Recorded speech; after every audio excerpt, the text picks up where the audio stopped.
மாவட்ட நிர்வாகமே வருவாய்த்துறையை பழங்குடியினர் இருளர் மக்களுக்கு இலவச வீட்டுமனை வழங்கு மாவட்ட ஆட்சியரிடம் மனு கொடுத்து வட்டாட்சியர் கள ஆய்வு செய்து இலவச வீட்டுமனை பெற தகுதியான பயனாளிகள் என தெரிந்தும் காலம் கடத்தாமல் இலவச வீட்டுமனை வழங்க வேண்டும் என்று கேட்டுக்கொண்டு, இரண்டாவதாக மிக பிற்படுத்தப்பட்டோர் நலத்துறை மூலம் கலவை தொழிலாளர் மக்களுக்கு இலவசமாக வழங்கப்பட்ட இலவச வீட்டுமனைகளை பத்திரப்பதிவு செய்ய செல்லும்போது பத்திரப்பதிவாளர் மெய்த்தன்மை சான்று வேண்டும் என்று கேட்டுக்கொண்டதன் பேரில் வட்டாட்சியர் அவர்களிடம் மெய்த்தன்மை சான்றுக்காக விண்ணப்பித்துள்ளோம்.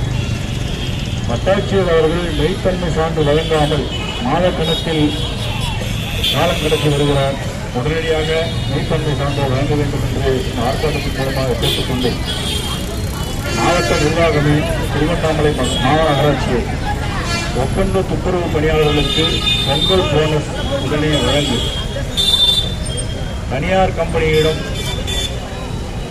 விலை போகாது, துப்புரவு பணியில் ஆண் தொழிலாளர்களை அதிகப்படுத்த வேண்டும் என்று ஆர்ப்பாட்டத்தின் மூலமாக கேட்டுக்கொள்வதுடன், நான்காவது கோரிக்கையாக திருவண்ணாமலை சங்கம் சாலையில் உள்ள சந்தைமேடு பகுதியில் 15 ஆண்டு காலமாக வாழ்ந்து வரும் சுகுணா இளங்கோ குடும்பத்தை மின் இணைப்பு பெறவிடாமல் மாதக்கணக்கில் அலைக்கழித்தும் தற்கொலைக்கு தூண்டும் வகையில் மாநகராட்சி ஆணையாளர் நடந்து கொள்கிறார்.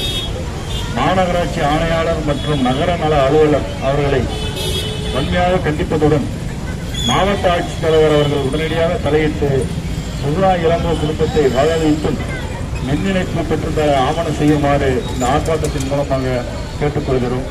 ஆர்ப்பாட்டத்தின் நிறைவாக தோழர் பரணி அவர்களை நன்றி உரையாற்ற அழைக்கின்றோம்.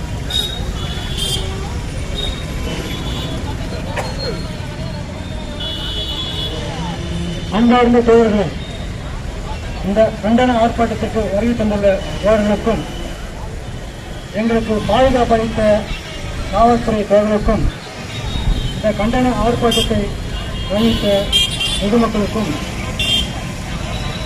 கண்டன ஆர்ப்பாட்டத்திற்கு வருகை தந்த ஜனநாயக சக்திகளுக்கும் பொறுப்பு பெற இளைஞர் முன்னணி சார்பாக நன்றி தெரிவித்துக் கொண்டு விடைபெறுகிறோம். நன்றி, வணக்கம்.